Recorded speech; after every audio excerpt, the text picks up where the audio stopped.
Hello hi అండి. ఇప్పుడు నేను చికెన్ని నీట్గా కడుక్కొని పెట్టుకున్నాను. కార్న్ఫ్లవర్ కూడా పెట్టుకున్నాను రెడీగా. కారం, ఉప్పు, అల్లం వెల్లుల్లి పేస్ట్, గరం మసాలా ఇవి కూడా పెట్టుకున్నాను. ఇప్పుడు ఏం చేస్తానో చూపిస్తాను process. 1 spoon garam masala, 1 spoon కారం,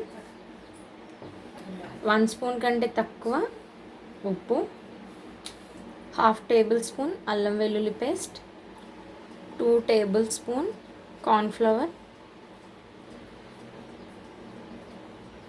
ఇప్పుడు ఇవన్నీ బాగా కలుపుకోవాలి. నీట్గా కడుక్కున్న చికెన్ పీసెస్ చిన్న చిన్న పీసెస్ లాగా కట్ చేసుకున్నాను. ఇప్పుడు ఇవన్నీ కలుపుతున్నాను.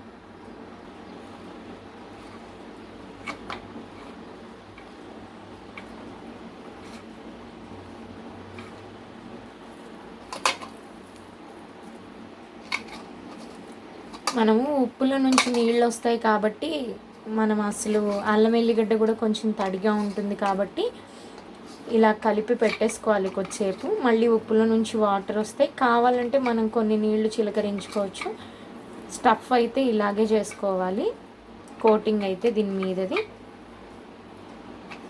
ఇలా చేసుకున్న తర్వాత వీటిని ఇంకా కావాలంటే చిన్న చిన్న పీసెస్గా కూడా చేసుకోవచ్చు. జస్ట్ కొద్దిసేపు కొన్ని వాటర్ డిప్ చేసి నాననిద్దాం. లైట్గా కొన్ని వాటర్ వేసుకున్నాను. ఒక 1/2 స్పూన్ పసుపు. ఇంకా నేను కలర్ ఏం యాడ్ చేయను అనమాట. ఇలాగే కలుపుకుని ఒక 10-15 మినిట్స్ పక్కకు పెట్టేసుకోవాలి. తర్వాత డీప్ ఫ్రై చేసుకోవాలి. ఇప్పుడు స్టవ్ వెలిగించుకున్నాను. ఈ బాండి పెట్టుకున్నాను.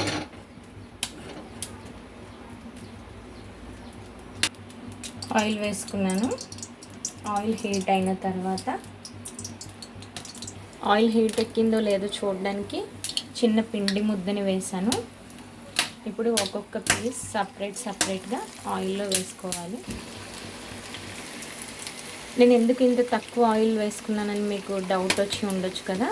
ఎందుకంటే ఇది నేను ఆ రైస్కి మట్టుకి యూజ్ చేసేసి ఇంకా యూజ్ చేయను అనమాట.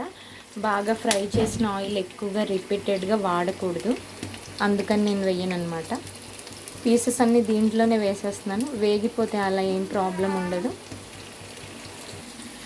ఆయిల్ సిమ్లోనే పెట్టి ఇవి తిరిగేసుకుంటూ ఉండాలి.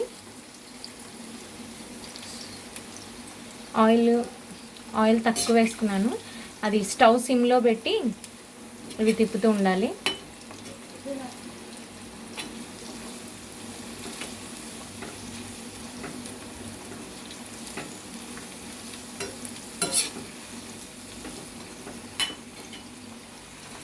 ఈ పీసెస్ ఫ్రై అయిపోయినాయి. లైట్గా కొంచెం కరివేపాకు కూడా వేయించుకున్నాను. వీడియో తీయడం మర్చిపోయాను. ఒక టేస్ట్ చేస్తాను. క్రిస్పీగా ఉంది, ఉడికింది. సిమ్లో పెట్టి ఉడికించుకోవాలి. ఉప్పు కారం అన్నీ సరిపోయినాయి.